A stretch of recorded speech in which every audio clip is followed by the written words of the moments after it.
Hello everyone, आप सभी कैसे हैं। तो आज हम सीजीएल का अपना टायर 1 का पेपर 1 डिस्कस करेंगे।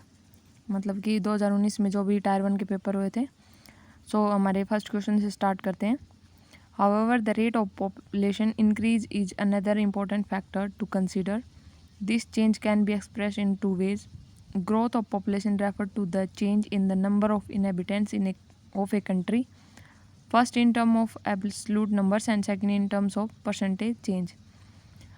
इसको सॉल्व करने के लिए सबसे पहले हमें मीनिंग्स को देखना होगा। जैसे कि हाउएवर एक ऐसा वर्ड है जो हम शुरू में नहीं ले सकते हैं। इसको हम फर्स्ट सेंटेंस कंसिडर नहीं कर सकते। उसके बाद बी है दिस चेंज मतलब कि कौन सा चेंज, ये भी फर्स्ट वर्ड नहीं हो सकता।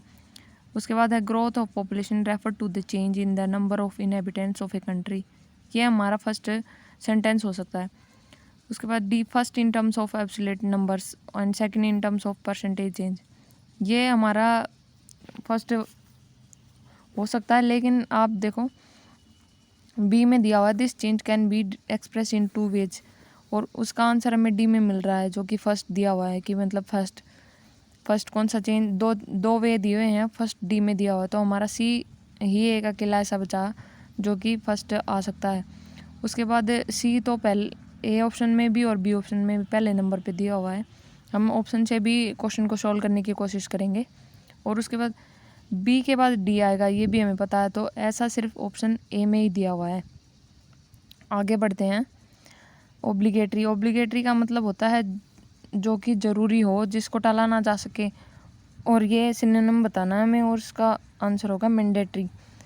और बाकी मीनिंग भी हम देख लेते हैं।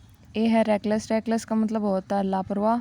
यूजलेस जिसका कोई काम ना हो, जो यूजलेस हो। एग्रेसिव का मतलब होता है जो हमेशा आक्रमणकारी तरीके में रहता है, उसे एग्रेसिव कहते हैं। Number 3, we must blank help to the homeless and physically disabled people. तो वी मस्ट यहाँ पे किस चीज़ का यूज़ कर सकते हैं हम, रेंडर, डोनेट, एक्सर्ट, कंट्रीब्यूट। तो यहाँ पे रेंडर का यूज होगा, हेल्प को हम रेंडर करते हैं। रेंडर का मतलब होता है प्रदान करना या देना। तो कंट्रीब्यूट नहीं कर सकते, एक्सर्ट भी नहीं कर सकते, डोनेट भी नहीं कर सकते।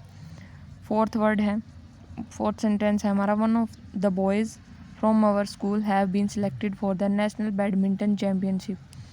जहाँ पर वन का यूज हो और उसके आगे ऑफ दिया हुआ हो तो उसके आगे नाउन हमेशा प्लूरल आएगा, तो द बॉयज़ बिल्कुल सही है। From our school, has been की जगह हमें हैज़ बीन का यूज़ करना पड़ेगा क्योंकि वन दिया हुआ है और वन के साथ हमेशा सिंगुलर वर्ब का यूज होता है। उसके बाद आता है हमारा 5th, the manager keeps the work pending. हमेशा एक्टिव पैसिव वॉइस में टेंस का हम कभी भी चेंज नहीं करते, और ऐसा सिर्फ ऑप्शन ए में दिया हुआ है, the work is kept pending by the manager. Okay, next, the director will agree with the proposal if you do not exceed the budget. Agree with का हम विद का यूज करते हैं एग्री का जब हम किसी पर्सन की बात कर रहे हों, लेकिन अगर किसी प्रपोजल की बात करेंगे या कोई मैटर की बात करेंगे तो हम एग्री के साथ टू का यूज़ करेंगे।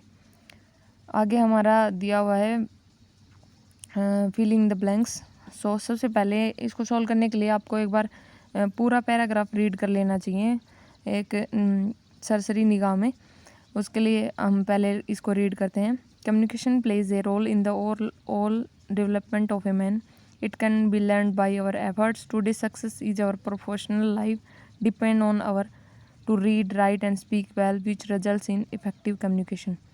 Barrier communication hinder the communication process. It is very important to these barriers so that the transmission of the message can be smooth.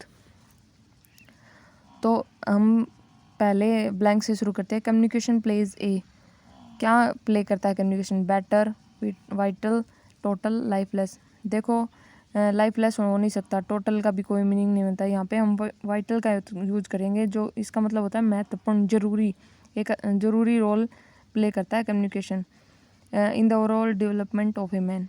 It can be learn by our मतलब अनक्लियर भी नहीं हो सकता, जो negative word है। Contradictory भी नहीं है। इम्पोर्टेंट, महत्वपूर्ण, इसका कोई अर्थ नहीं बनता। कंसियस मतलब कि हमारी चेतना जो हम पूरी सजग रह के एफर्ट करते हैं इसलिए इसका बी होगा conscious.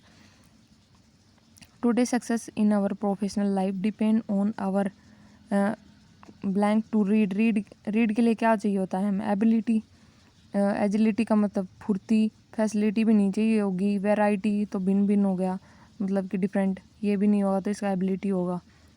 Barriers communication hinder the communication process. Barrier एक नेगेटिव वर्ड है और नेगेटिव वर्ड के साथ हम ऐसा कुछ नेगेटिव वर्ड आए तो हम ज़्यादातर अगेंस्ट का यूज़ करते हैं। बैरियर अगेंस्ट कम्युनिकेशन, कम्युनिकेशन के अगेंस्ट जो बैरियर हैं वो कम्युनिकेशन प्रोसेस को हिंडर करते हैं, मतलब रोकते हैं। It is very important to खालिस्तान दीज बैरियर्स। बैरियर से क्या होगा? हमें ऊपर उठना होगा। ऊपर उठने के लिए हम क्या करेंगे? ओवरकम। सो बी, इसका आंसर बी होगा। सो आगे बढ़ते हैं हमारा 12 की तरफ। Select the correctly split word. Exhaust B गलत है। एग्जिबिट बिल्कुल सही है इसमें। एक्सेल भी गलत है और एक्सट्रैक्ट भी गलत है। एग्जॉस्ट में तो ओ की जगह ए का यूज होगा। एक्जेल का होगा EXHALE होगा और एक्सट्रैक्ट में ई नहीं आएगा। सो आगे बढ़ते हैं। अगला सेंटेंस है to take French leave. French leave का मतलब होता है बिना किसी परमिशन के चले जाना, बिना बताए चले जाना। अगला है सैंक्टिलाइटिंग। सैंक्टिलाइटिंग का मतलब होता है चमकीला, भड़कीला, ग्लिटरिंग, इसका आंसर होगा। स्टिंग मतलब होता है चुभना। बोरिंग, फ्लैटरिंग, चापलूसी करना। Something that can be heard, इसका मतलब है जिसे हम सुन सकते हैं, वो कैन नॉट बी हेयर्ड। तो इनऑडिबल, ऑडिबल तो मतलब सुनना। इनफैलिबल मतलब कि जिसे हराया ना जा सके। इरिवोकेबल का मतलब होता है जो रद्द ना किया जा सके, जिसे मिटाया ना जा सके। अगला है fill in the blank. Handle this glass table with care because it is volatile नहीं होगा। डक्टाइल भी नहीं होगा। फ्रुगल तो होता है जो बहुत कम खर्च करता है। फ्रेजाइल का मतलब होता है नाजुक, तो मतलब कि इस ग्लास को बहुत ही नाजुक तरीके से हैंडल करना चाहिए। बिकॉज यह ग्लास को अच्छे से हैंडल करना पड़ेगा क्योंकि यह नाजुक है। इसके बाद है correctly split word. Humiliation book है। रिटेलिएट, सरगैसम। तो यहाँ पे ह्यूमिलिएशन में एल 2 बार दिया हुआ है जो कि गलत है और इसमें बी में होगा BOUQUET। आगे रिटेलिएट में होगा RETALIATE। सी हमारा बिल्कुल ठीक है।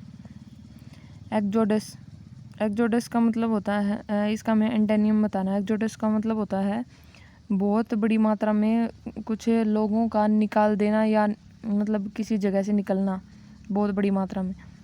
और इसका एंटोनिम होगा अराइवल, यानी कि आना। अगला है हमारा, इसका भी एंटोनिम बताना है क्विसेंट। क्विसेंट का मतलब होता है जो कि शांत हो, बिल्कुल ही मतलब कि निष्क्रिय हो। इसका एंटोनिम होगा B, active.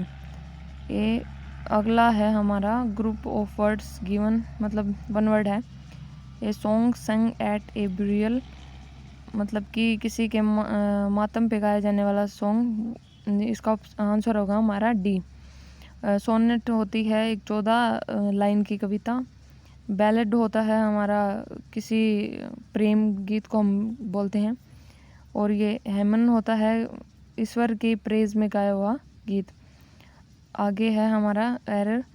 I can swim very fast when I was only 5, मतलब कि इसमें आगे आप देखेंगे व्हेन आई वाज ओनली 5 मतलब जब मैं केवल 5 साल का था। तो ये पास्ट का सेंटेंस है और कैन है के जगह हमें कुड का यूज़ करने पड़ेगा अगर हमें इसे पास्ट में बदलना है तो, क्योंकि आगे पास्ट में दिया हुआ है। या फिर ऐसे भी कर सकते हैं I was able to swim very fast, क्योंकि ये भी पास्ट में हो जाएगा।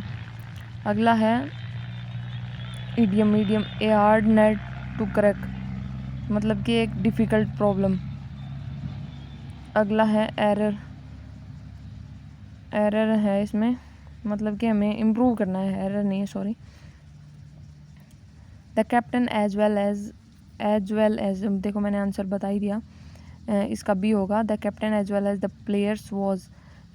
जब भी एज वेल एज से हम दो सब्जेक्ट को कनेक्ट करेंगे तो फर्स्ट सब्जेक्ट के अकॉर्डिंग वर्ड आएगा, मतलब कि वर्ब आएगी, तो हम वर्ब का यूज़ नहीं करेंगे, वॉज का यूज़ करेंगे। आगे हमारा फिर से पैराजम्बल। हाउएवर दे, मतलब देखो इसमें भी हाउएवर आ गया। पहले तो आपको ये पूरा रीड कर लेना है, तो ए भी नहीं होगा। The general human tendency is to find fault in the policies framed by the government, ये हमारा फर्स्ट हो सकता है। They blame the government for their slow progress, they का यूज़ हो गया। दे हम पहले इसका यूज़ नहीं कर सकते दे का, क्योंकि हमें पता नहीं है ये किसके बारे में बताना चाह रहा है। आगे है हमारा D, so people openly criticise and condemn the policy maker, ये एक एक रिजल्ट को दर्शाता है और रिजल्ट को हम पहले यूज़ नहीं कर सकते, फर्स्ट सेंटेंस इसको नहीं बना सकते, तो हमारे पास सिर्फ बी बचा और बी हमारा बी में ही है, सो यही हमारा राइट आंसर होगा। नेक्स्ट है 25। He said to the hotel receptionist, can you tell me that tariff of rooms, ये एक इंटेरोगेटिव सेंटेंस है, तो हम इसमें आस्क का यूज़ करेंगे और हम आगे भी कैन की जगह कुड होगा, क्योंकि टेंस चेंज हो जाएगा। और ऐसा हम देखते हैं यहाँ पे भी फर्स्ट में भी कैन है, दूसरे में भी कैन है और तीसरे में तो कैन है ही नहीं, तो हमारा डी अपने आप ही राइट आंसर हो जाएगा। आई होप आपको ये पूरी वीडियो पसंद आई होगी और मैं आपको अच्छे से समझा पाई होंगी। ऐसी वीडियो देखने के लिए प्लीज़ हमारे चैनल को सब्सक्राइब करें। Thank you so much.